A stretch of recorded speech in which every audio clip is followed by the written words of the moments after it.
Hello, friends, and welcome to episode 969 of the Juicebox Podcast.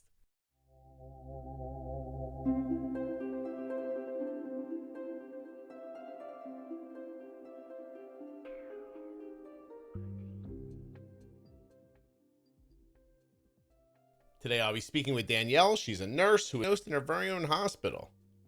She was actually scared of carbs and once had to give herself glucagon in a hotel room while on a work trip. Today she uses Control IQ after doing MDI for a number of years, and this is our conversation. While you're listening, please remember that nothing you hear on the Juicebox Podcast should be considered advice, medical or otherwise. Always consult a physician before making any changes to your healthcare plan or becoming bold with insulin. Don't forget to support the sponsors. If you want a Dexcom, use my link. An Omnipod, my link. US Med, my link, etc. and so on. Gvoke HypoPen, use my link. Links in the show notes. Links at juiceboxpodcast.com. When you click on those links, you are in fact supporting the show. You'll get a free year supply of vitamin D and 5 free travel packs when you get your first order of AG1 with my link. drinkag1.com/juicebox.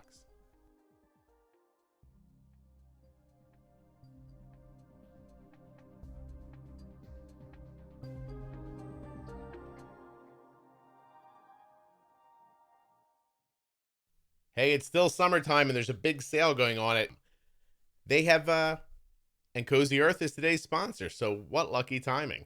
Use the offer code JUICEBOX at checkout when you're at CozyEarth.com. When you use that offer code at checkout, you'll save 40% off of your entire order. That's off the bestsellers, off the bedding, off the bath towels, the women's clothes, the men's clothes, the accessories, the new arrivals, Oprah's favorite things, even the bundles. 40% off. CozyEarth.com. Use the offer code JUICEBOX. My name is Danielle, and I have type 1 diabetes, well, LADA. That's just kind of morphed into solely type 1, I guess you would say. And I got diagnosed at 29 while working as a nurse at the hospital. Okay, 29, you're a nurse. Lada. Still Lada? Yes. How old are you now? So when I was originally diagnosed, I was diagnosed with type 2, misdiagnosed. Then working at the hospital, I was rounding on patients with one of my endocrinologists, let him know, and he said, "You're not type 2." And I was like, "No, I'm pretty sure I am, just got diagnosed with it." And he's like, "Who in your family has type 2 diabetes?" And I had no family history. I was not obese. I had a healthy lifestyle.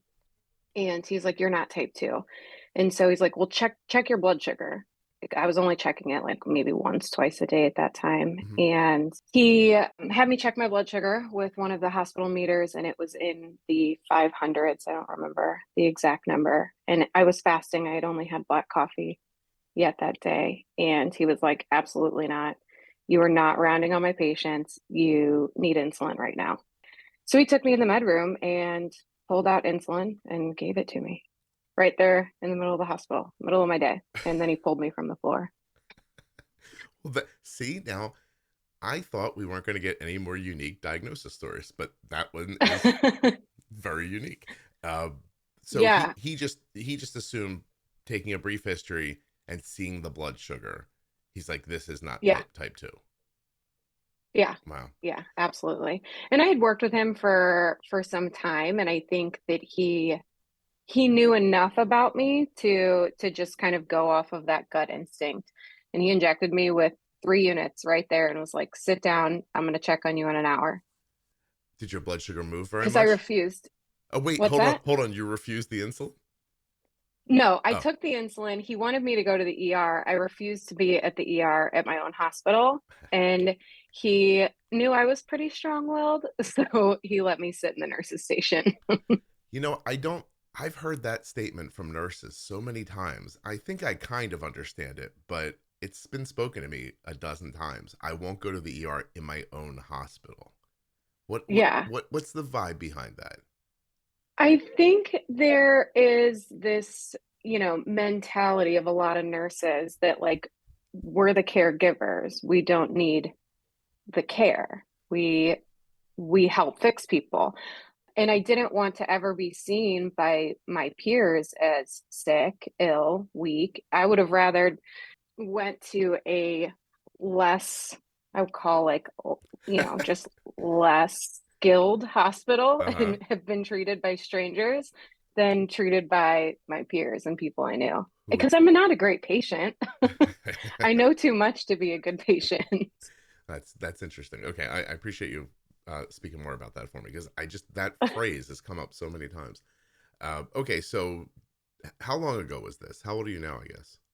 So I'm 36 now. All right, so it's So 7 years ago. 7 years. Okay. Yeah. Do you remember when he came back an hour from then? What was next?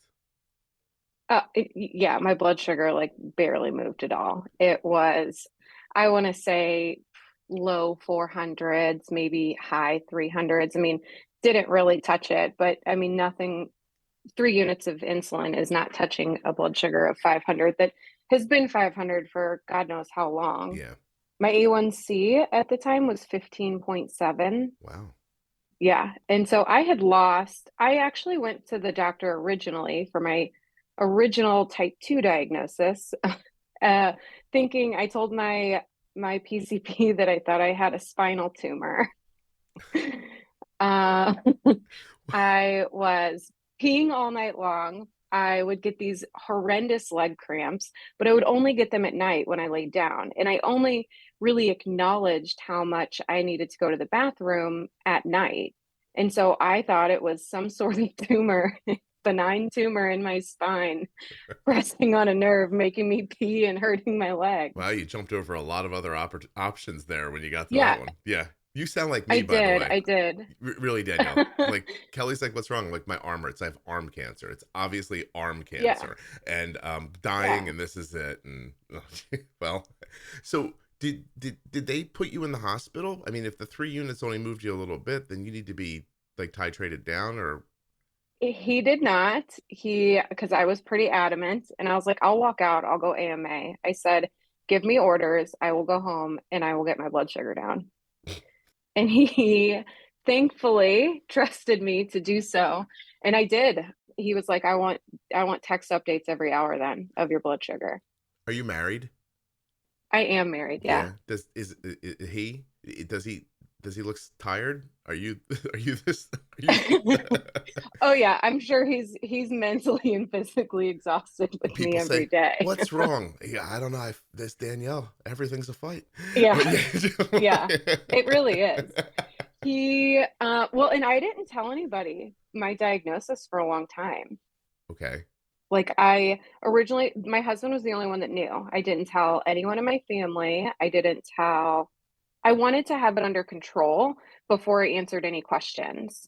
Okay. So my mom, who's also in the medical industry, I knew that she would lose her mind if she found out that I had A, diabetes, or B, especially like an insulin dependent diabetes. She would just freak out and not know anything, but need to know everything. And so I wanted to just have a rhythm developed and have something to where I could say, hey, I got diagnosed with this, but I have it under control. Here's what I did. How long did that go on for? It took probably about 4 months before I let anyone in my family know, or friends, or anybody at work. I just didn't want to answer questions to something I didn't have the answers to. Danielle, do you think I should put the ads here so that parents who just heard that an adult child didn't tell their family for 4 months that they had diabetes, so they can absorb that and cry and all the things? Like, can you imagine like the mom of a 12-year-old right now going, wait a minute, they're gonna leave the house and then something like this is gonna happen to them, they're not gonna tell me? Like that's people are Yeah. freaking out. I'm freaking out a little bit. I'm like, oh my god, like I always, like, you know what I mean? Do you have kids? I'm sorry. Oh, yeah, I Yeah, do. I yeah. have an 8-year-old son. Okay, so you know how any reasonably intelligent parent is looking at their child and thinking, well, they're doing like 10 things that they shouldn't be doing that I don't know about. And I Yeah. can't possibly know what all of them are, but one of them shouldn't be withholding a major illness. Like, Oh, yeah, yeah. I know. They were not happy. No, no, no. I'm dying to hear the story of when you told your mom 4 months later that you had diabetes. But Yeah. so I understand the idea though. You thought like, let me get it in hand, right? And then I Yep. can tell people and comfort them at the same time with, don't worry, I've got it all figured out already. Yes. Yeah. Yes, Any part of exactly. you just not want to tell people you have diabetes, like at work or anything like that? You know, well, a handful of girls knew at work because they were in the nurse's station with me when I got pulled from the floor and Mm-hmm. sat at the station. And they were kind of my close-knit work group. We kind of planned our schedules together and things like that. So that was okay because they were also a resource. Not that floor nurses are very educated in diabetes to begin with. Yeah. You know a lot about the disease process and you know how to give insulin according to just standard sliding scale orders, but you don't know the effects or the signs of low blood sugar. All you know is what the meter tells you Mm-hmm. when you check, Okay. and Yeah. that's it. Well, I'll stop you for 1 second, then we'll get right back to it. It just made me think of this morning as I was getting ready to talk to you. I was doing my social media, and I know you're like, "Oh, Scott, you should have a social media person." I know I should, but I'm trying to go through it, and a message on Instagram from a doctor. The person puts up a post to tell everybody, I don't know, how diabetes is going, and she's thanking some people, and at the end she says, and the Juicebox Podcast for giving me all of the information I did not get in medical school. And Yeah. it's just, I mean, I know it's true, and I understand why. Like, I understand, like, going to nursing school would take 20 years if they were going to dig into everything that you were going to see. But it's still shocking to hear that, a handful of nurses in a hospital only really know this is the number, give this much insulin. Yeah. Or that a doctor's child would get diagnosed, and a podcast would end up being more valuable than a medical school degree. Like, that stuff it seems crazy. It's just the power of shared information. I mean, I truly believe that every diagnosis and every diabetic is so unique I mean, we have a lot of common similarities, Mm-hmm. but yet the whole diagnosis and the whole treatment and how you approach things, it's unique to every individual. And Yeah. it's really hard to get that sort of unique approach in any sort of hospital or care setting, even an office setting. Yeah, you would have no way of knowing this, but my podcast is slotted as a medicine podcast. Also on, this is ridiculous, nobody cares about this, but Apple Podcast. There's Apple Podcasts Health, which is a kind of the parent category.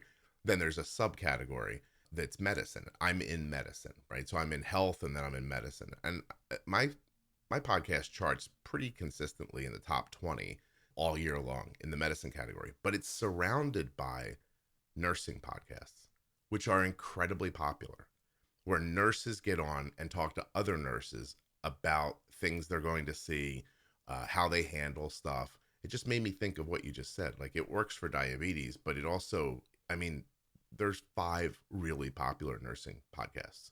So it must work great in that scenario as well. Anyway. Yeah, Yeah. absolutely. So anyway, I'm sorry. So here you are. You're at home. Do you actually figure it out? Because you have Lotto, right? So it's.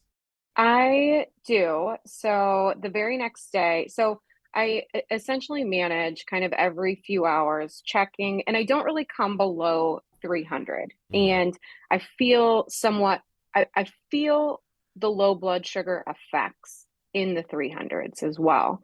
So I knew I mean, as long as I felt okay, I stayed really hydrated and I fasted. I wasn't eating because I had an appointment the next day with my endocrinologist. And that's where he gave me Levemir. And so I started on Levemir. I think I started at like 30 or 40 units a day. It Wow. was a pretty significant amount. Yeah. And just the blanket kind of sliding scale. If your blood sugar is this, take this much insulin. None of it was a carb ratio. We didn't talk about carb ratios or correction factor. All it was mealtime sliding scale insulin. Hmm. And that's just 7 Yeah. years ago. Yeah. That's 7 interesting. years ago. That's interesting. And Yeah, was it was was. that because, I mean, because I don't like using terms like a lot, but that was more Right. basal than I expected you to say. Like I'm Yeah. looking at a picture of you, and if this is a reasonable representation of you, you're a slight person, right?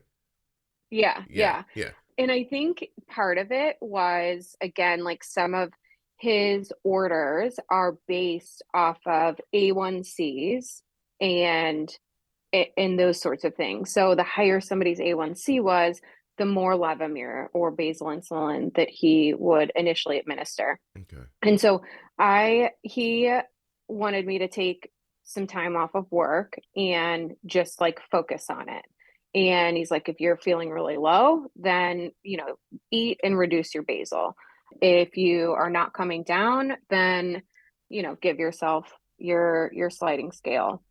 And so I did that for a few days and it worked well. I would say I got myself into an average of 200s, Hmm. still feeling really low all of the time, but I was happy that it wasn't. I felt out of the danger zone, essentially. Yeah. I felt out of just walking DKA. How long did you think you had type 2? Well, so it had been about 3 or 4 months between my diagnosis of type 2 to LADA. But then prior to my type 2 diagnosis, I would say it was probably another 3 to 4 months that I had a spinal tumor in my mind. Right. So over 6 months, your blood sugar is elevated, Yeah. and you're treating it by drinking coffee and nothing else. Is that kind of what you were doing back then? Oh yeah, I would drink a ton of coffee, water, and then but prior to well, when I first got diagnosed with type 2, also I was given metformin Okay, so you were using and metformin, which told that that would help. yeah, which obviously wasn't It doing didn't. anything. Yeah, it didn't. So metformin doesn't work for type 1 diabetes. Amazing. Yeah, By itself. By the way, some people do take right. metformin to I help. do still take it. I do still take it. Does it help with resistance? It does because I follow, well, and we can get into how I got to a keto diet. I feel like I started a keto diet before I knew what keto was or Hmm. it being a thing. I just quit eating carbs. But it definitely helps because I have a higher fat intake. And so I think it helps curb some of that insulin resistance from that increased fat Yeah, diet. gotcha. Okay, so I mean, I have the luxury of having your what I'm going to call the most complete note anyone's ever sent me about being on the podcast. Um, but I want to start picking through everything. So this was not a comfortable time for you. The sliding scale is happening. Are you scared most of the time, or like Um, what's the vibe at back then? this point, At this point, I wasn't very scared because I didn't know. I mean, I knew very brittle diabetics, either from highs or lows or extreme insulin sensitivity from just working in the hospital or working in a long-term care setting. But I never really viewed myself as sensitive to insulin because I was injecting a lot of it and it wasn't doing much at the Hmm. time. A lot of that was probably diet as well. And again, just kind of the blanket orders and the mismanagement when initially diagnosed. Yeah. But no, I was just really determined to like have 200s be my highs or even low 300s be my highs post meal. And my goal was to get my lows back to the 100s, Hmm. somewhere in the 100s. I just wanted to see the 100s, knowing that like I knew that I can't rush this down. Like I wasn't going to feel good internally if I went from having a average blood sugar of 500s, 400s, 600s for months just back down to 80 to 120. Yeah, because It wasn't going to feel well. you were feeling low in the 200s at that point. Oh yeah. Yeah, What yeah. can you talk a little bit about, like, I feel like working in a hospital, like I've talked to nurses, not just on the podcast, and they'll say that, everyone I meet with diabetes, generally speaking, is not great at taking care of their diabetes. They're high all the time, or they're high and then low, and then they Yeah. use the word brittle because I don't know, because it means unstable. Yeah. And And then you get this feeling that that's what diabetes is. Like, almost like I have a friend who's a police officer, and everyone that he encounters during his day.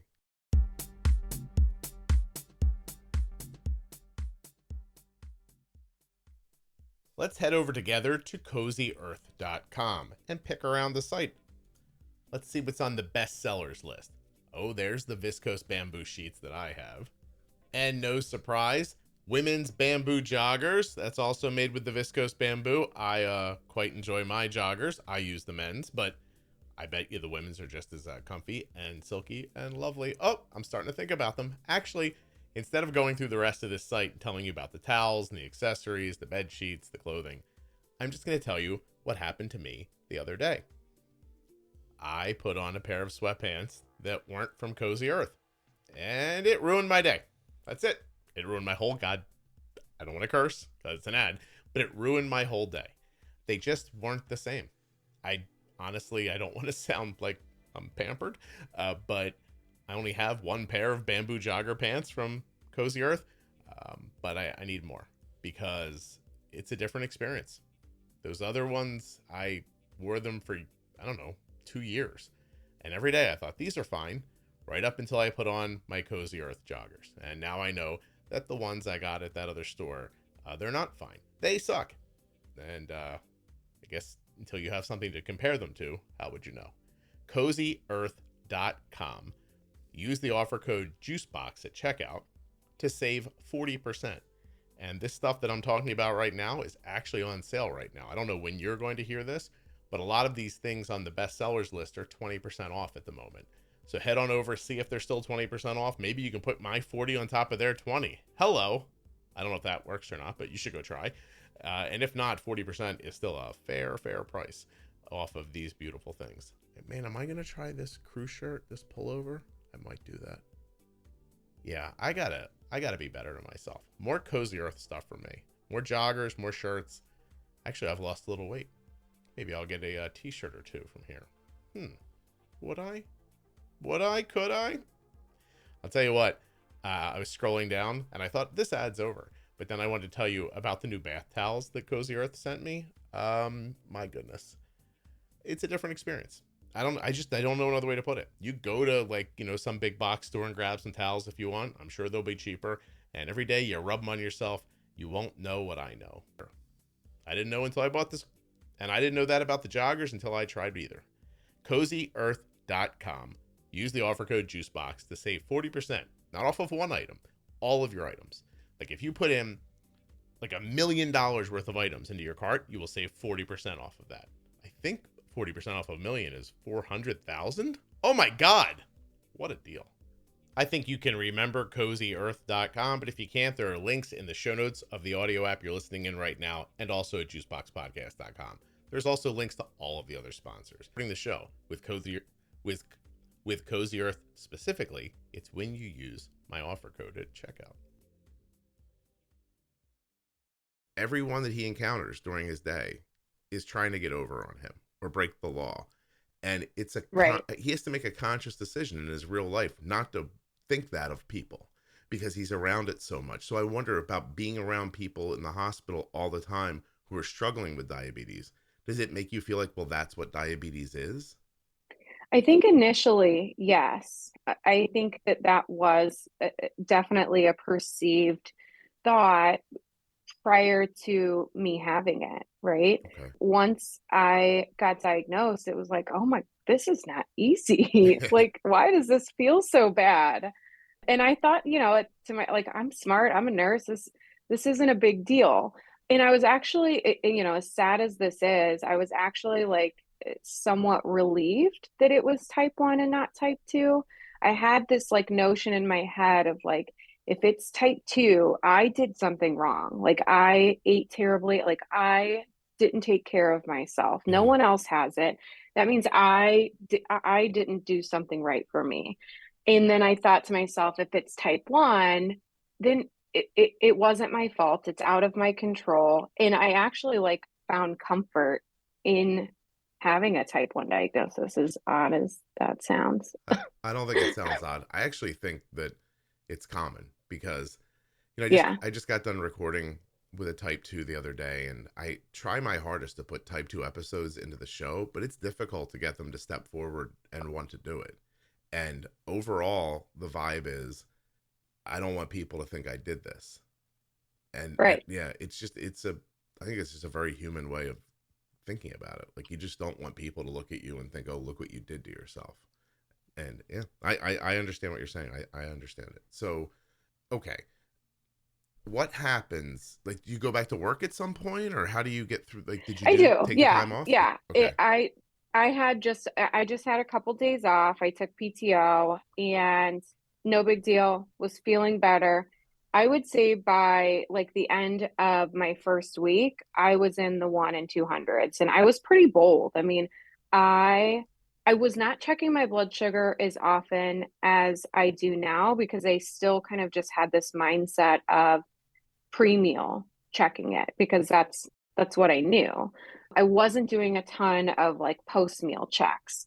So as long as I was back down to a somewhat decent number, I would say near the 150s pre-meal, I felt completely comfortable still giving myself as much insulin as I needed according to my sliding scale. And so I felt like I had it, relatively under control. Mm-hmm. I got to a place where I wasn't seeing a lot of 200s at all. It was very, very rare. In my morning kind of wake up range was typically 90s. And so it felt like my Levemir was working well as well. And I actually slowly had to, once my blood sugar and A1C started to come down, I actually started decreasing my Levemir. And I have always kind of managed my own insulin outside of my sliding scale when it comes to my basal. I kind of always dictated after my initial orders from my doctor. I kind of dictated it after that. If my blood sugar was higher at bedtime, I would give myself a little bit more basal. If it was lower, I would decrease the amount of units. And was really flexible right from the beginning because I felt like he's not seeing this every day. He's not seeing me every day. I will know when it's working and when it's not. That's a And that's a real benefit of your job, yeah, because so many people spend years not making what they consider like obvious. Like, they see it right in front of them. They're like, I use this much and then this happens. I bet you a little more or a little less would do this. And then they don't have the nerve to make the leap because they don't want to override the doctor. But you were just like, I'll change that, no problem. That's yeah, I yeah. think that there's probably a little love hate in that when it comes to my physician's opinion, but Well, yeah, but I was he's pretty not living independent with from you. the Yeah, beginning. they're not living with you. They don't see it that way, Exactly. So I mean, he knew what he was getting into when I walked out of the hospital that day. I would love to talk to him. I wish Yeah. that'd be an interesting, just a 10-minute conversation, because all of that was so different, honestly, Hmm. but interesting. Okay. Well, so in your note, you talk about some fear of insulin, but you didn't start with it. Yes. You didn't start with the fear, but No. are you there now? Are you like 7 years later? Do you have a problem with it now, or was it a thing that you went through?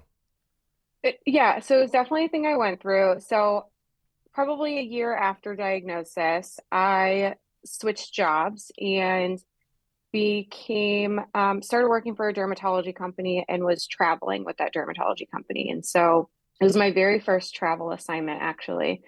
And I got on site, got to my hotel room, had picked up my dinner, and my blood sugar was high. And I think it was just kind of from the stress and increased anxiety of traveling all day and things like that. And so I was in the 300s, looked at my sliding scale, gave myself my insulin, and sat down to eat.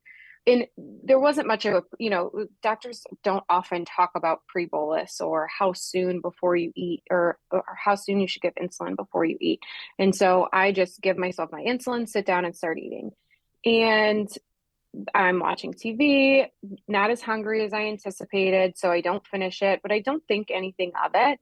And then blindly, kind of unknowingly, and I don't feel it at this point, but I get an alert on my phone from my Dexcom that says I'm dropping, and I've got two arrows pointing down.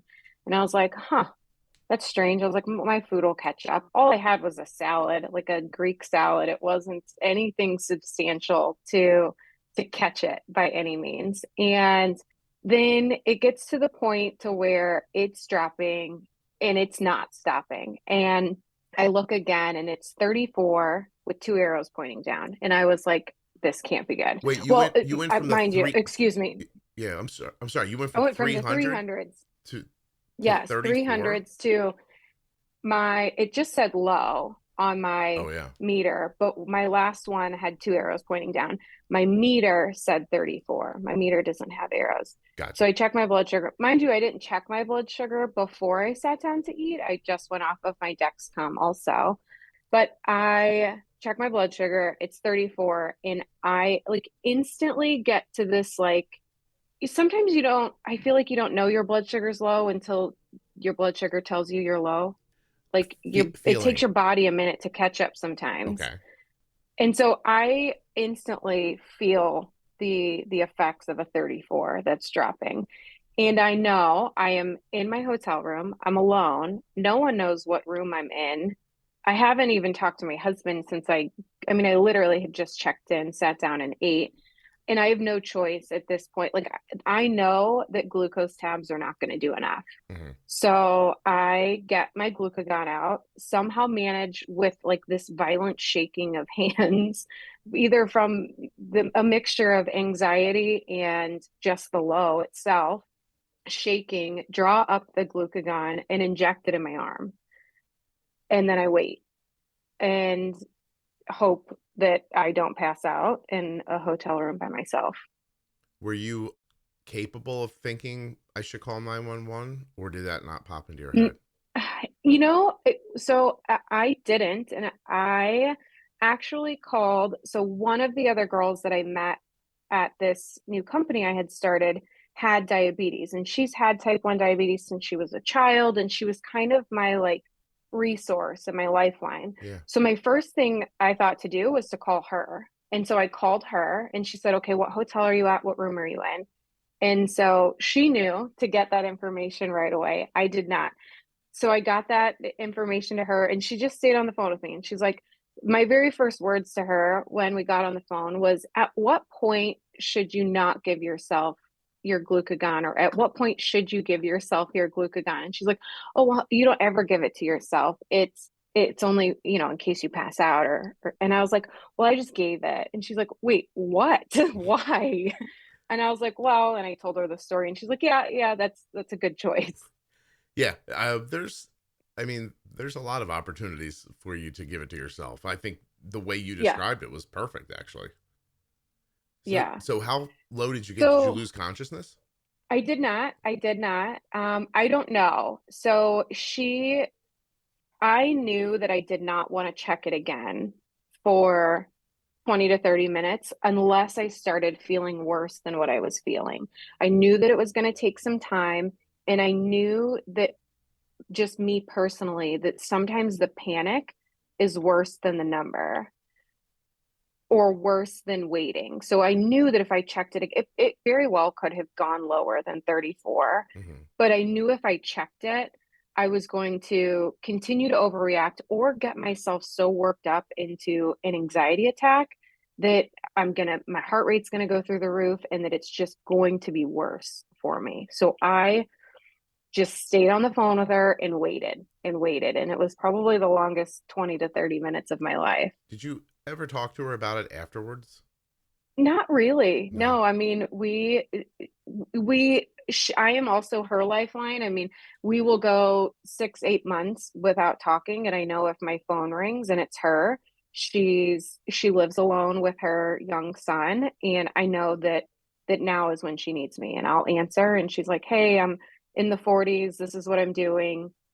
I just want to, like, I don't want to put this on my 10-year-old son to Yeah. have to call 911. Here's, and I have her address. And so we're just kind of each other's lifelines. And when I first was diagnosed, she was definitely like my little bucket of knowledge. I would just pick her brain over tons and tons of things. But then very quickly, I learned what's working for her and what she sees as successful management is not what I want and it's not what works for me. Mhm. And so, yeah. I was just My wondering if kind of like you were coherent or like it, what, you know, if your recollection of those 20 minutes is the same as what was really happening. That was as hers. yeah, that's what I was interested Yeah. in. But okay. Yeah, I don't know. After I checked, in that 20-30 minute window, I was in the 50s. I remember that. And I said, okay, I'm gonna be okay. And I felt good enough because when you're that low, like it's hard to eat or it's hard to and I had glucose tablets, but I didn't have any gel. And I had like chips. And so I knew I'm gonna go and get a full sugar soda. So I went and got a soda out of the vending machine and I called my endocrinologist. He called me back and he was like, well, what's your blood sugar now? By the time I talked to him, it was like an hour later, maybe an hour and a half later, and I was only 160s. I never hit above 165 that entire night. Wow. And that was that the old school red box you had to, did you have to mix it Yep. yourself? Oh geez. Oh yeah. Yeah. I bet you Yeah, I that was a did. bit of an adventure. It Talking yourself was. through It that. was. Yeah. I stabbed myself in the finger like multiple times just from the shakes alone. Danielle, I gotta give you props. You stuck that big needle in your butt. Is that what you did? Nope, no, I No. stuck it right in my like shoulder, like my arm. Really? Like, Wow. yeah. Jeez. And I was like, here we go. Woo! Yeah, hmm Jesus. Hard to go to sleep after that? Were you nervous?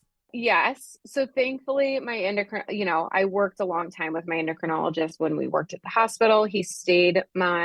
I've also since made him my PCP. I told him like, hey, if I get the flu, you can get me some medication. Like I have diabetes. That's what I need to see. So he's all my doctors now. Mhm. But yeah, he knows me very well and thankfully called me like every 2 hours throughout the night. And he wanted to check on my blood sugar because he actually had me not take my Levemir that night. He wanted me to take it in the morning. He's like, you're alone for the first time traveling. Like this just happened.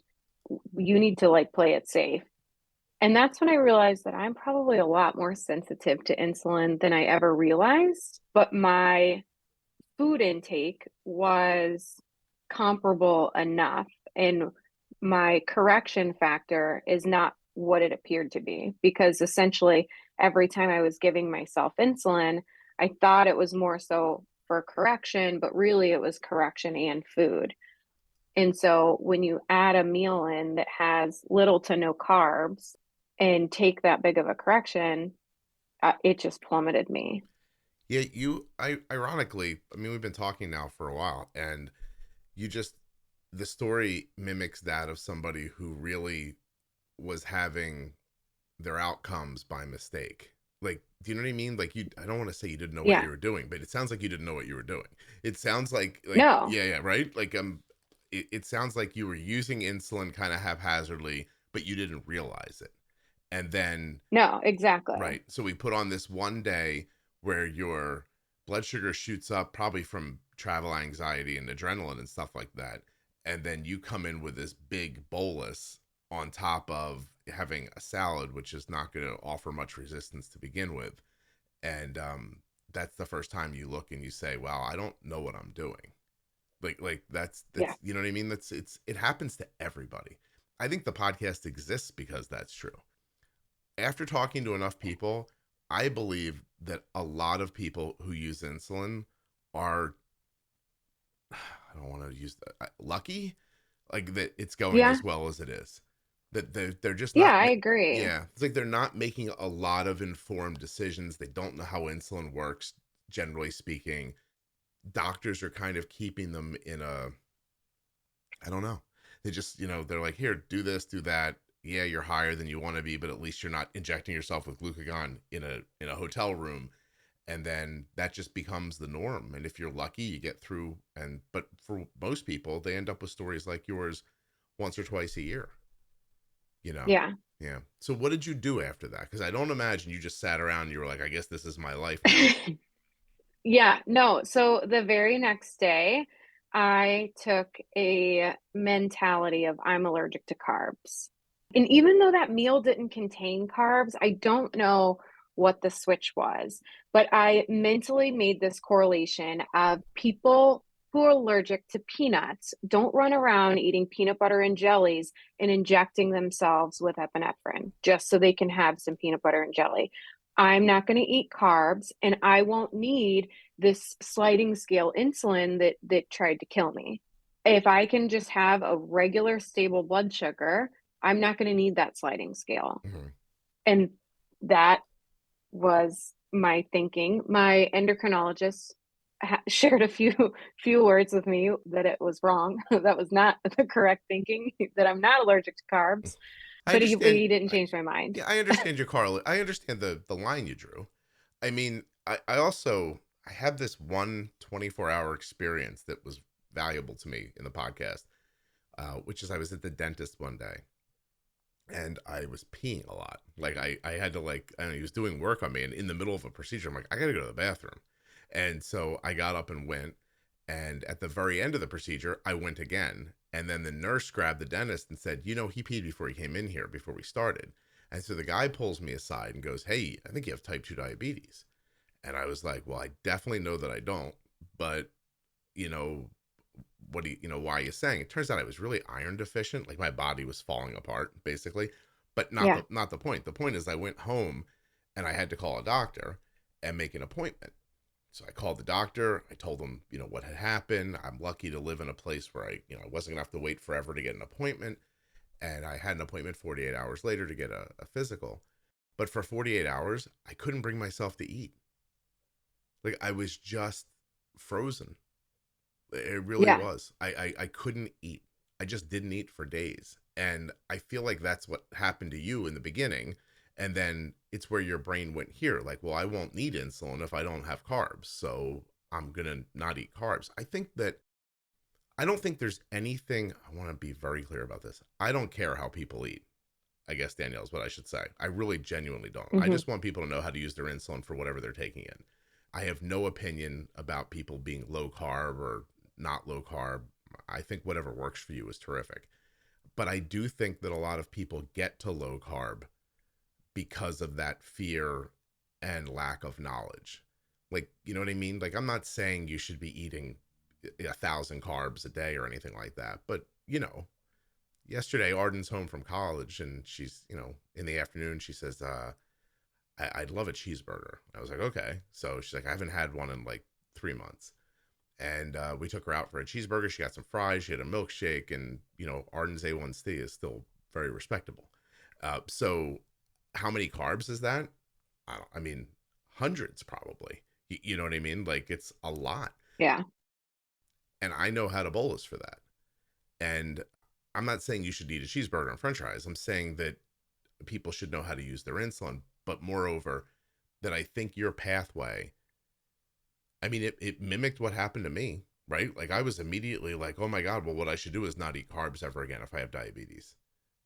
And not, Yeah. and I wasn't using insulin at the time. It just was like, well, I shouldn't do that. I completely understand it. How long have you been doing it like that? I mean, because you switched to basically keto, right?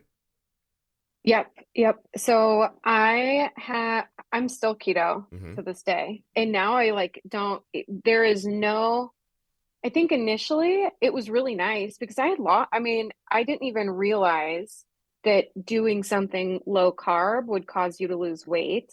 And I had already lost some weight from just undiagnosed and untreated diabetes. Yeah. But then once I got my insulin and started insulin and I started, using the nutrients that I was putting in my body, I gained weight back. But yeah, once I started low carb, I probably lost about 20 pounds and I was like thrilled. I was like, oh my gosh, why did nobody tell me this?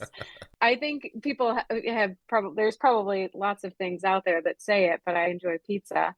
So I didn't stop eating carbs until then. But yeah, I still am low carb. I don't know. I would say I like don't have a desire to eat otherwise. Mm-hmm. I just find, but I'm not making like crazy almond flour things, or I literally just eat meat and vegetables for the most part, and Okay. that's it. Danielle just found a nice way to say, I'm not those people you see online. Yeah, I'm not. I don't have a cookbook. I'm not making fat bombs or any. That's too difficult. I need easy things, and I like vegetables a lot, You didn't and start I your like own. meat. You didn't start your own Facebook page where you're putting pictures up of your low carb meals. You didn't do any of that. Yeah, it's uh, no, but no, no. It's literally just bacon in the microwave most of the time.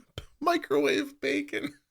Yeah, it's in the Baconator. It's a great, great invention. Hold on a second. I'm coughing now. I blame the COVID. Um, Yeah. were you trying to name the episode microwave bacon? What Because you did it. microwave bacon? Yeah. Yeah. I mean, that's it. So yeah, I still live on microwave bacon. It's totally going to be the name of this episode. I just want to be, unless you say something absolutely insane in the next couple of minutes, you're right there. And so when that happens, do you have to dial back your basal, I imagine, Yes. and all of your Yes. insulin? Dramatically. So I got to a place to where I, initially was in like the 30, 40s. I was taking every day 30 to 40 units. And I got to the place where I was taking, I would say 14 to 20 units Wow. That's of basal a that day. sounds reasonable. So, I mean, that's excellent. Do you pump or MDI or what do you do? So I did. I started a pump in March of this year. Oh, okay. Recently. Yeah. Are you using an Yes. algorithm, Control IQ or Yep. your? I have Control IQ, which has been amazing because I would say doing low carb and doing all of those things worked for an incredibly long amount of time and until it didn't. Mhm. Then in like October of last year, it just stopped working. Like I now needed fast acting insulin for protein. I Hmm. now needed fast acting insulin to just look at vegetables. Like it was something I was completely not used to, but yet still knew that I had a decent fear of fast acting insulin because I mean, I hadn't taken a unit of insulin and probably of fast acting insulin in years. I mean, my blood sugar just didn't go high until it did. It's the LADA combined with the keto Yeah. kind of eating, and Yeah. you didn't need Yeah. a ton of help. Your body was helping, and now suddenly that part's over, I guess. Yeah. Yeah. So I had like my C peptide rechecked and he was like, yeah, your pancreas, it's just kind of absent at this point. You could go without. And Maybe you killed it so with the I started, microwaves, Danielle. yeah, maybe right? maybe you had I a crappy should. microwave and you've been standing in front of it for 6 years. It zapped my It's pancreas. amazing, isn't it, that LADA can take 6 years to do that Yeah. and longer. It's amazing, Yeah. you know. It really is. So when you started using more insulin, did that trigger bad feelings? It did. It did. And he knew. So he said, well, let's switch to from just your standard shots to the InPen. He's like, that way you can give yourself half unit increments and you can start small. Because I told him, otherwise give me a vial of insulin instead of these pens and I'll draw it up myself or dilute it, do whatever I need to do to take less insulin. Hmm. I did not want to start with, but it's strange though. I didn't want to start with whole units of insulin with my blood sugar in the hundreds. But when my blood sugar back up in October was running in the 250s, I called him in the evening and I'm like, I don't know what to do. He's like, take 2 units of insulin. I'm like, I can't take 2 units of insulin. I could die. And he's like, just take 2 units of insulin. You know, like 5 years ago in a hotel room, right? Yeah, Yeah. Yeah. exactly. And so I would take it, and I mean, it would move my blood sugar 20 points. Hmm. But it seems for me that anything over 200s, I am just sticky. Like it takes a lot of insulin, what I would consider a lot of insulin to move my blood sugar in the 200s. However, in the 150s, I am super sensitive Rock to and rolls insulin. there. Yeah. Well, that's not uncommon, or I mean, I think most people go through that too. Like it's, Yeah. basic idea. You're taking an amount of basal insulin that keeps you nice and stable? I don't know what you're shooting for. Where away from like food, like in the middle of the night, where you sit stable? Right now or back then? Oh, back then, because we're talking about then. Back then, I would say I would go, well, so I would go to bed at 190 to 220 and adjust my insulin, my basal according to that number. And then I would wake up, God, I mean, it would drop me. I mean, I was still at that point taking too much basal insulin for my body. It would drop me to 80s, 70s, 60s. I woke up in the 50s and 40s before. And so before getting the InPen and then before the pump, I was like, well, maybe I need to split my Levemir doses. Maybe I need to split this basal. And my doctor, and I did not want a pump for a long time. And he was like, I think that you would be a lot more successful with a pump. Like, you're a control freak. This is going to give you that control you're looking for. You can't get this type of control in fine-tuning your basal needs just with your injections. Well, He's like, you want that. I'm sorry, I didn't mean to cut you off. I apologize. Well, oh, go ahead. He wasn't helping you by giving you old basal like Levemir either, because you were probably shooting it in the evenings, and then at 24 hours later, I mean, I don't think Levemir doesn't really last 24 hours. So for the last 6 hours of that 24 hours, you're going up. If you have a meal with more carbs in it, now suddenly you're 190, and then you're kind of autonomously deciding to shoot more Levemir because of the higher number. And then maybe the next day you have a little exercise, or you don't eat as heavy in the evening, and then you get ready for bed at 120 and choose a different amount of basal. You were doing that, right? That's what was happening. Yes, right? I was. Yeah. I mean, if you had like Tresiba as an example, like if you had a modern basal, you might not have run into those problems at all. And not for nothing. To be fair, he tried to give me Tresiba. Danielle, why are you so difficult? I was just too much of a control freak, and I was like, no, I'm not going to try new things. No, thank you. Again, I know what to expect with this insulin. Oh yeah, I mean, at one point my insulin tried to switch me just from Novolog to Humalog, and I like threw a whole stink about it. And I was like, I don't care what it costs without insurance. I'm not changing my insulin. I know what this does to my body. It probably wouldn't have mattered, right? No, no, it wouldn't. But I stuck to it. Well, I mean, listen, no one can say that you won't like stand firm. That's for sure. Okay, so you're using InPen. By the way, I should say inpentoday.com.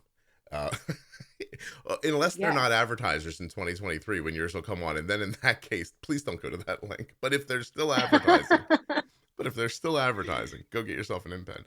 Exactly. Great device, like, right? Like it's giving you a ton of functionality that, it's kind of a middle ground. Like you get some functionality from a pump on this app, and you stayed with that for a long time, it sounds like.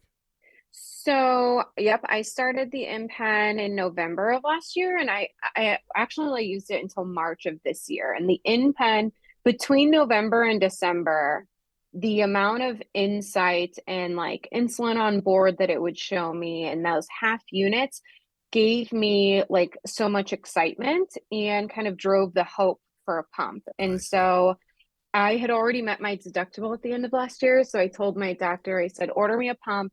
Like I'm just going to get it, and I'll start it when I'm ready to start it. But I want insurance to cover it. So let's go ahead. And so it got delivered on December 28th of last year. So InPen was kind of your gateway drug to a pump. Yes, it was. Yeah. It was the gateway. You were like, hey, this is valuable. Give me more of this. Did you just not want to wear a pump, by the way? It feels like you don't want to. No, it wasn't. I didn't trust the technology of a device or a third-party decision maker that wasn't me. But I had also come to terms quietly, and I would not have shared these with anybody, but come to terms with, I'm not doing it right. I'm not doing something right. I'm still uncontrolled in the grand scheme of what I would consider control. and maybe the pump can help. However, I would never tell my doctor that, just because I don't know why, Well, because I like to be right and independent. listen, we don't have time to go into why you're like that, but you're like a drunk driver with somebody sitting next to him going, Danielle, you should let me drive. I haven't been drinking. And you're swerving around, hitting the guardrails, and bouncing over the median. You're like, I'm fine, and Yeah, because at least I have my hands on the wheel. That's how you felt. Like, I want to be in control of this, even though you didn't really have any control at all. exactly. Yeah, that's a therapist you need, not a podcast. Yeah, Although we could have started the absolutely. hour that way and probably gotten through it. I'm sorry that we did it this way. But so okay, so Medtronic, the InPen showed you kind of what was available. You move on to a pump, and I'm assuming too. I've been meaning to ask you this for like a half an hour, but now that the LADA isn't helping anymore, like the long Mhm. slow goodbye is gone. You seeing more impacts from periods and other hormonal stuff? So I don't have any periods. I actually had a hysterectomy in 2018. So that was a very, very, I'm just so happy for that I don't have to deal with any of that. So I have no like hormonal swings whatsoever. There aren't many It's places all that, just in my head. yeah. There are. Well, now you're trying to name the show again. It's all in my head. What I was going to say is that there are not a lot of podcasts where people would be like, oh, thank God I had to have a hysterectomy. but, Yeah. this is one I of them. mean, Where people are like, oh, no hormonal swings with my blood fantastic. sugar. I 10 out of 10 recommend it. Jesus. I didn't think anybody'd ever say that either. So you're checking a lot of boxes today Yeah. for things that have never been said on the podcast before. Okay, so you don't have any hormonal swings. The keto eating is taking down your overall insulin use, which is exactly what you would expect. Are you My question is, if I held you down and stuck a bagel in your mouth, would you know how Oh to my handle gosh. it or no? No, absolutely not. Okay. So I wanted to try and find out what my carb to insulin ratio was, but my endocrinologist told me I needed to eat one slice of white bread and inject one unit of insulin and see what happens. And I was like, that's not going to happen. Like, I don't foresee any time in the future I'm going to eat one slice of white bread. I need something. I have to find out because I don't eat simple carbs like that, Mm-hmm. and I have no interest in it. Now, if one day my mentality on food or my view of food changes, then maybe yes, I should look to find out those things. But for me, I really wanted to know like how I wanted to find out more on how the vegetables and the protein or something that's really complex Yeah. affects me. Like that's the carb ratio or the protein ratio. That's the ratio I'm looking to find. And my endocrinologist was like, listen, you've been doing your own thing this whole time. You're going to have to figure it out because I don't know how to help you figure it out. Does your husband come to these appointments with you? He used to, Yeah. he stopped. Yeah. He couldn't take the staring between him and the doctor while the doctor was looking at him going, are you okay? And he's like, no, I'm fine. Yeah. Yeah. Do you need help? Blink if you feel unsafe. What's your insulin to carb ratio right now? I don't, it's programmed in my pump as 1 to 10. I do think that I'm super sensitive to carbs. So I think because of not eating carbs for so long. So essentially, if I get like a low blood sugar and I'm in the 60s, again, I don't ever drop fast anymore Mm. because I don't have that much insulin on board and I'm not eating something to ask for it, or I'm not super active. I mean, I'm pretty lazy, honestly. Well, who's going to And make you so, exercise? Nobody. right, That's it. nobody, Yeah, nobody's nobody's gonna going to tell make you me do what to anything. do. But I drift down. So if I'm drifting down and I start to get to the 60s and I know that, I need a little bump, I only have like a half of a glucose tab. and I'll come back up to the 80s, 90s. So I honestly have no idea what my true insulin to carb ratio is. Yeah. So you basically, you eat a meal and there's an amount of insulin, or do you just let the control IQ handle it when it tries to rise? What do you do?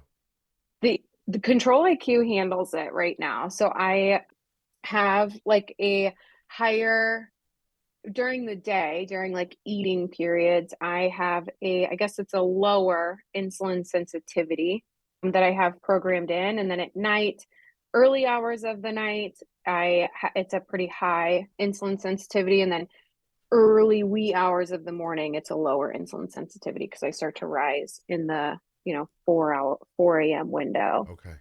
But yeah, I mean, Control IQ honestly does a lot for the management because I'm so low carb. Yeah. How low, by the I way? occasionally will have to, what's that? How low? How many do you have a day? Of carbs? Yeah. I mean, it's probably under 20. Under 20. Okay.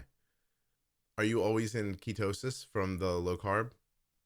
I don't know. The only time I've ever looked for ketones is if I've had a really sticky high, but again, like I didn't ever seek a keto or like a state of ketosis. I just sought after no fast acting. Right. Well, I mean, first of all, I applaud you for figuring something out for yourself. I think that's really amazing. That shows a lot of stick-to-itiveness just to find a way through it. Was it difficult to cut carbs out of your life at first? Yeah, I would say the first 2 weeks were difficult, but yet they were also really easy because I was driven by fear. Yeah, you were just happy not to be scared. Exactly. Yeah, right. And I had a lot of confidence in it because it worked from day one, day two. Mm-hmm. Yeah. And so because I was driven by fear, I felt like making the change was just super easy. Now, when I've tried to get my husband to follow a low carb diet, he will share other feelings on whether that is easy or difficult. He's like, that's nice, Danielle. I'm having pumpkin pie today. Yeah. Last night, the only thing he ate for dinner was mashed potatoes. Boys are great. Yeah. It's like, okay, well, what's for get dinner? after it. I'm going to have mashed potatoes for dinner. Thank you. Goodbye. Yeah. And you don't have a feeling like you're like, I remember mashed potatoes. They were good. No, I do joke with my work team and my work family from time to time that I like to eat vicariously through other people. Or like I'll go around, like I'm notoriously will go around and try everybody's plate at dinner. So if you don't like to share food, I'm not one to go to dinner with. But yeah, like the second my food comes and everybody's food comes, I'll stand up, grab my fork, and I walk around and try and steal a bite. Did you and your husband decide to get married, or did you tell him you were getting married? Yeah, no, surprisingly he asked, but I really think that he's looking for like that control that he's needed. he likes it a little bit. Yeah, exactly. May I say something that I don't know how it's going to come off? I prefer a girl who's pushes back too, honestly. So yeah, I don't know. I mean, and pushes back against what? I don't know. It's not like I'm out there going, you know what we're gonna do today? Like it's nothing exciting. I don't know. I don't know. Yeah. I don't know. I might have to go to therapy to answer that whole question. But exactly. Yeah. Maybe we can get a 2-for-1. I would love to. I was thinking earlier. I would love to. If you ever decide to eat carbs again, like fly me to where you are. I'd love to try to figure it out. Be super interesting. And just watch me try and bite into a bagel. Yeah, no, I just the idea of like ramping up your insulin needs for carbs, like it would be interesting to watch. I also want to tell you how grateful I am for this conversation for reasons that I'll explain right now. I have a really big Facebook page, and big I mean by the amount of people in it. And it's overwhelmingly a really lovely place to talk about diabetes. There's not a lot of the drama that you see in other places. People aren't, backbiting each other, and, type 2s aren't yelling at type 1s and, everything. The one thing that's always interesting is I don't stop people, obviously, from talking about how they eat either. So there are plenty of like ultra low or low carb people in there They put up pictures of their food. I joked about it earlier, but that's fine with me. If you decide, like Danielle has, if you decide that you want to eat low carb, I think that's terrific. I think whatever works is terrific for you. But once in a while, a few people do this thing. How do I explain this? Imagine, Danielle, if you went on a Facebook page and you said, hey, somebody, you're in an automotive Facebook page. You're like, hey, somebody, I was hoping you could help me. When I drive my car, I'm hearing a thump from the back left tire. And then a person came in and said, well, you should walk instead. That would fix that problem. And you're like, oh, I'm trying to figure out the bumping in my tire. Why would I walk? And then this person gets very kind of dogmatic about walking and not driving. And then suddenly another walker comes in and starts making some case about how your car is bad for the environment. And then a third walker comes in and they start like saying, yeah, and then you wouldn't be using oil. And you're like, I just really wanted to know about the bumping in my tire. Like, how did it get like this? Some people around low carb do that. It's almost like, ever see Jurassic Park, the way the velociraptors attack? Yes. They come in from different angles where you're not looking, but I don't know that it's on purpose or not. I like to think, Danielle, I'm a person who believes in people. I like to think it's not on purpose, but there are times, a couple times a year, where I'm like, this is a coordinated effort to make people not eat carbs. And, one person will come in and say, oh, well, say the person's like, well, there's a spike here. Does anybody know what I could have done? They give all the information about their settings and they're looking for help. And then if somebody comes in and goes, well, you could stop eating carbs. And you're like, well, that's not helpful. And then a second person comes in and goes, I don't eat carbs and I love it. It's so happy. And I can't wait. This whole conversation is making me want bacon and eggs. And I'm like, okay. Like they try to like happy up the no carb, which by the way, I don't think there's anything wrong with. It's just, it's like they're, and then a third person comes in and then a fourth. And I'm like, you're the velociraptors that always come and do this. Like would just come in and say, hey, I don't have any advice for you about this, but I eat low carb. And I know this wouldn't happen to me. Maybe you could substitute something low carb in this situation, or lower carb, or, lower on the glycemic index. Like there's a lot of ways to be really helpful, but instead it turns into like this, what feels like coordinated pushing. And it's, oh yeah, absolutely. You know what I mean? And I've never seen anybody put up, and by the way, there's plenty of low carb posts. I've never seen someone come in and say, you might not be so unpleasant if you had sugar once in a while. Like, you know what I mean? Like nobody from the other side of it comes in and pushes them the other way. And it's just really, I don't know, like it's, it happened today. It very much is like a club that and again, that's why I, don't keep the almond flour in the cookbooks in my house. I don't ever want to be a pushy low carb eater. But those similar posts and those same posts, if somebody were to say, hey, this was our meal, this is how much insulin I gave, but they spiked, I would have nothing to add.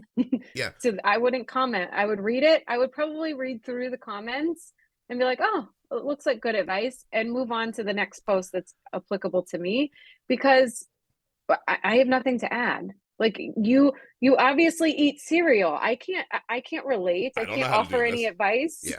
I'm not going to tell you to eat eggs instead of cereal. I don't talk to somebody else who eats cereal. Danielle, you're an adult. Congratulations. Because thank you. Because I see that there's a person I'm thinking of right now who I've seen, they come to tell their story about how, carbs are the devil. And the example is I went out to dinner and I got something that had carbs in it that I didn't realize. And my blood sugar went up to 250 and I couldn't get it back down. And I'm like, are you just trying to tell people you don't know how to bolus? Like, cause that's what this feels like to me. You can't manage carbs, which is fine. Like, you can't either. And you don't have any practice with it, which is fine. But it's used as an example of why you shouldn't eat carbs. Like no one should eat carbs. Look what happened to me when I had a drink with some carbs in it. And I sit back and I watch it and I think, people aren't seeing that the way you think. Like, I know that they think they're saying, see, carbs are bad, stop eating carbs. But I think what people see is, I don't know what I'm doing. And I think they're making a counter argument when they think they're making an argument. And there's nothing wrong with, like, the way you got to low carb is honest. You know what I mean? And a lot of people are going to make it that way. And I guess what I'm saying is that if people didn't try to trick you into being low carb or push you gently into being low carb, you might just come about it on your own. Like if that person just came in and said, hey, I don't know how to answer you on this. I'm very low carb, but in this situation, if your kid had a lower carb thing, maybe the spike wouldn't happen, and just left. I think that would be more valuable towards getting somebody to look into a low carb lifestyle than it is to do that. The only thing I can compare it to, and the one problem you'll have if you manage a big Facebook group, is there are people who try to sell you things. So I'm going to use a t-shirt as an example. A person who really doesn't belong in the group comes in and they'll put up a picture and be like, oh my God, I got this t-shirt for my type 1. It's amazing. And I just wanted to show it to all of you. As soon as this happens, one of two things is happening. Either somebody got a t-shirt they wanted to show people, or they're going to start a conversation that eventually leads to somebody saying, oh my God, do you have a link for that? Because they're trying to use the people in the Facebook as fish in a barrel to sell these t-shirts. And by the way, sometimes there's not even a t-shirt. They're just stealing money from people.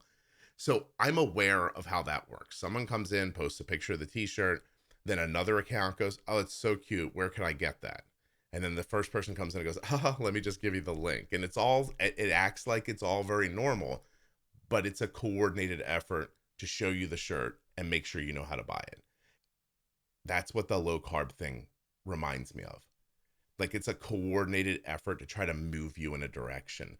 And I just think that it's disingenuous. Like just come in and say, Yeah. you know what I mean? Just be like, hey. And also, who the hell wants that advice? There's a bump in the back left tire of my car. Like, what are you telling me I should look into hitchhiking for? Like it's just, I don't know. It pisses me off, and I have to deal with it. When I get done with you today, it's the next thing I have to do. Waste my time explaining to adults how to be adults. And I don't care if they talk about their low carb. They can talk about all they freaking want. I don't give a shit, honestly. So anyway, I'm sorry. I don't know. No, obviously I know, I've been upset about that for the last hour. Well, and I've met other people who are low carb, and it's almost like this like weird cult like vibe. I've met other people who are low carb and who are insanely strict about how much protein they take in, how much fat they take in, and they are like strict keto. And even outside of the diabetes realm, Oh yeah, people, the low carb community, they're just, I mean, honestly, they're crazy. Again, I'm a fear eater. That's what we'll call it. I'm not a low carb eater. You just really don't want to be involved in carbs. Yeah. Well, I just don't want to get messed up with carbs. Well, I don't even mean to, like, it doesn't even matter. Like, forget low carb. It's just it's a way of thinking that every time I see it in the world, no matter where I see it, I rub up against it. And I go, I don't understand why this is the tactic you took. Like, for instance, during COVID, you could have turned on any podcast that was manned by a person with a 6-pack and no body fat.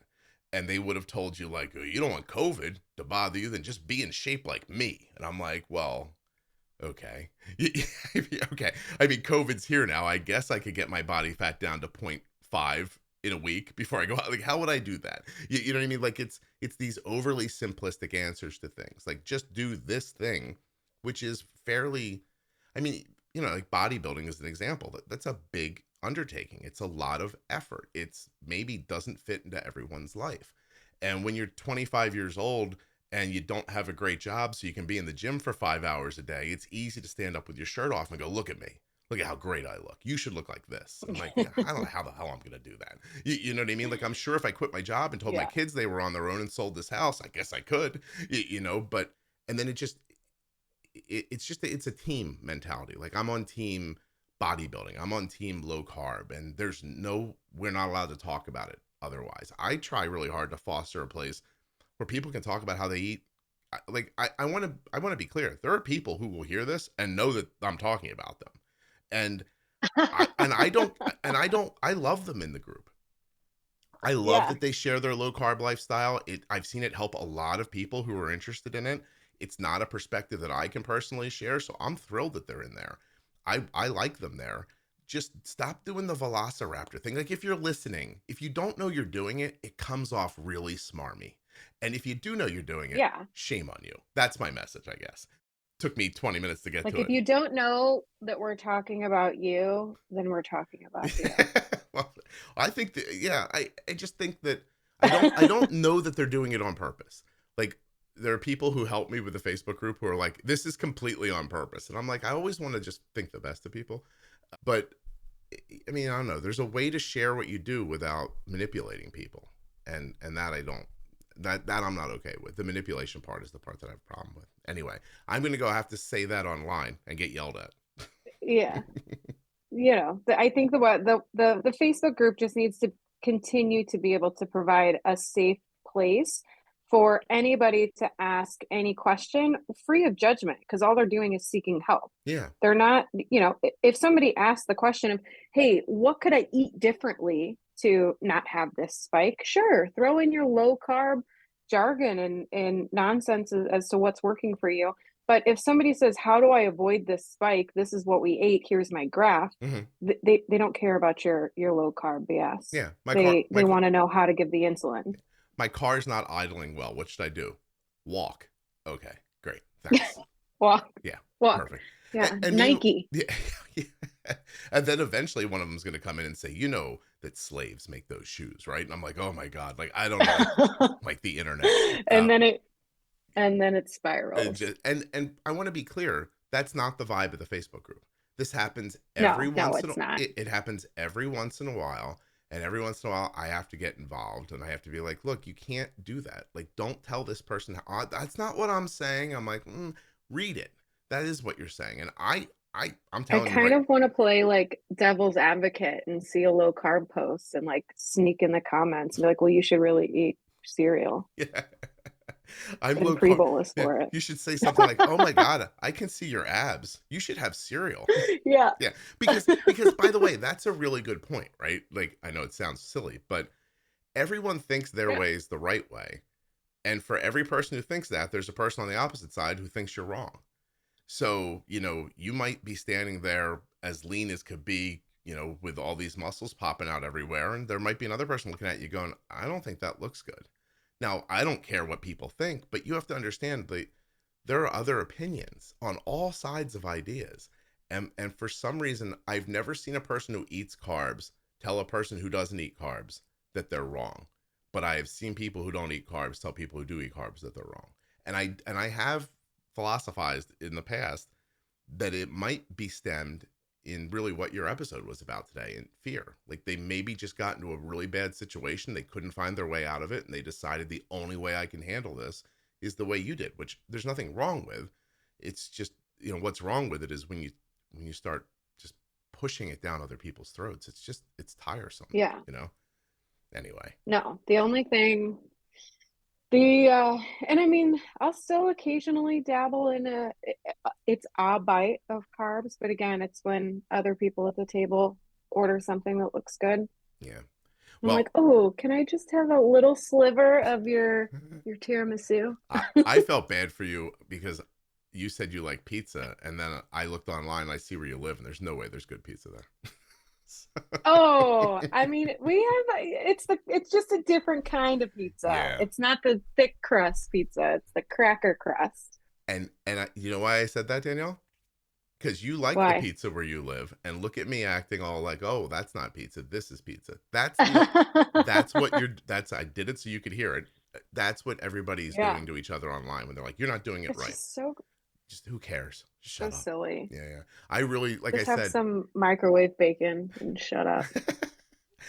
By the way, that makes me, do you supplement your diet? No. Taking like vitamins? I mean, I probably should. I don't take any vitamins. No, I did just get told, I actually just got my lab results back from an appointment I had yesterday. Side note, my A1C is 5.6. Wow. Very nice. That's awesome. Excellent. But no, my vitamin D is low. And so my doctor sent me a note and told me that I should take vitamin D or spend more time in the sun. Both of those don't sound like things I want to do at the moment. I mean, I'll probably go get some vitamin D. I don't want to spend any time in the sun. Jenny would tell you to get liquid and put it under your tongue. That it works much better. Liquid vitamin D? Yeah, that it works much better than swallowing it. Also, I don't know if they'll still be advertisers next year, but athleticgreens.com/juicebox. If you order... if you get I think if you get on I forget what they call it, like when it reoccurs. What the hell? Why can't I find words? Oh, I think that's called reoccurring. Yeah, well, subscription, so if monthly subscription. If you get a subscription, I think they send you 5 free packs of 5 free travel packs and liquid vitamin D, enough for a year. And again, that's All right. athleticgreens.com/juicebox. I'm just going to start sticking the ads wherever I want them. Anyway, by the way, by the time one of you hears that, I'm sure they won't be advertising anymore. And I'll be irritated that you clicked on the link. Yeah. But I actually use Athletic Greens. So I was wondering if you were taking something that was like, kind of hitting you with vitamins and everything like that. But it sounds like you're okay. Mm-mm. Yeah. Yeah, it's not bad. I mean, you couldn't ask me to bolus for a bagel, but I mean, I can whip up some mean scrambled eggs and salad. The bagels around here have about 70 carbs in them. Oh my gosh. Yeah. That's like a week of eating. And then they sit in your stomach and they don't really digest right away. Do anything? Yeah, they hit you for like 4 or 5 hours. It's nice. My son would be in absolute heaven. Uh, I do like to smell carbs. Is that weird? Like I love to as he's making a sandwich, I shove my face in the bag of bread and just take a big whiff. I mean, I think as long as It you're might not have been walking, too much information. as long as you're not walking past strangers and smelling them as they go by, I think it's not that weird, I mean, I probably have done something along those lines in some other days of my life, but well, Danielle, that's a whole nother episode too. Is there anything that we haven't talked about that you wanted to talk about? I don't think so. I think we covered just about everything. Okay. Is there any chance you're going to go to a therapist and find out why you need to be in charge? Oh, I mean, I don't think so. That would be like relinquishing some control. I know. I just wanted to just say that. So how would I give the control to the therapist? That sounds ridiculous. Anyway, it sounds like you're doing fine. I don't think everybody needs to fix every little thing about them, but it is interesting that you know it about yourself. And yeah, it's cool. I mean, honestly, you were a terrific guest. I appreciate you doing this.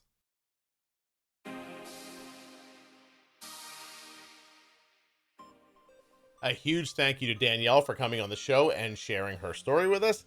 And we're going to thank Cozy Earth, CozyEarth.com. Go get your sheets, get your towels, get your joggers, get your get comfy, cozy at Cozy Earth. And don't forget to use that offer code Juicebox at checkout to save an astonishing, a mind-numbing, a life-altering 40% off of your entire order. If you're looking for a community around type 1 diabetes, please check out the private Facebook group. It is absolutely free. It has 40,000 members, and there is something happening in there right now that you would love to be a part of, read about, or just kind of lurk around. Juicebox Podcast, type 1 diabetes on Facebook. Do not miss it. Doesn't matter what kind of diabetes you have. You are welcome there. Thank you so much for listening. I'll be back soon with another episode of the Juicebox Podcast.